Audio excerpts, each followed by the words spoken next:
एक समय की बात है, सूरजपुर नाम का एक छोटा सा गांव था। यह गांव बहुत ही सुंदर था, चारों तरफ हरियाली, नदियां और पहाड़। लेकिन इस गांव के पास एक घना जंगल था, जिसे लोग जैसे ही वह जंगल के पास पहुंचा, ठंडी हवा चलने लगी। पेड़ों की शाखाएं हिल रही थी, जैसे कोई फुसफुसा रहा हो। अर्जुन ने गहरी सांस ली और कहा, डर मुझे रोक नहीं सकता। और वह जंगल के अंदर चला गया। अर्जुन रुक गया। उसने चारों तरफ देखा, लेकिन कोई नहीं था। थोड़ी देर बाद उसने देखा कि पेड़ों के बीच एक काली परछाई तेजी से भागी। उसका दिल तेज धड़कने लगा, लेकिन उसने खुद को संभाला और जंगल के बीचों बीच उसे एक पुरानी, टूटी फूटी हवेली दिखाई दी। वह हवेली बहुत ही डरावनी लग रही थी।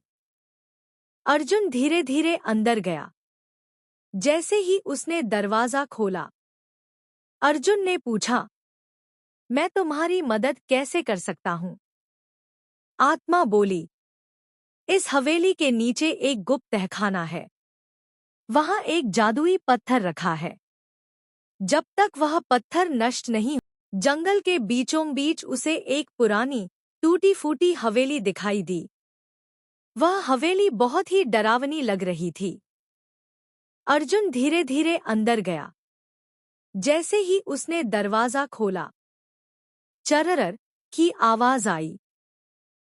अर्जुन तहखाने की ओर बढ़ा। जैसे ही वह नीचे पहुंचा, वहां का माहौल और भी डरावना हो गया। अचानक उसके सामने एक बड़ा राक्षस आ गया। राक्षस गरजते हुए बोला, यह पत्थर कोई नहीं ले जा।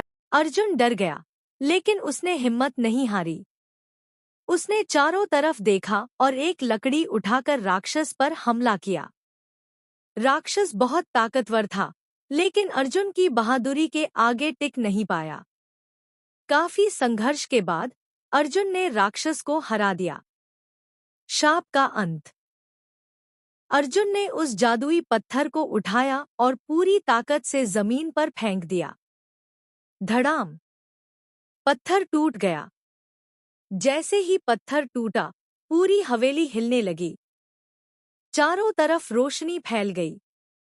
ऊपर खड़ी आत्मा अचानक चमकने लगी और फिर गायब हो गई। जंगल का माहौल बदल गया। अब वहां डर नहीं था, बल्कि शांति थी। अर्जुन ने उस जादुई पत्थर को उठाया और पूरी ताकत से जमीन पर फेंक दिया। धड़ाम! पत्थर टूट गया। जैसे ही पत्थर टूटा, पूरी हवेली हिलने लगी। चारों तरफ रोशनी फैल गई। ऊपर खड़ी आत्मा अचानक चमकने लगी।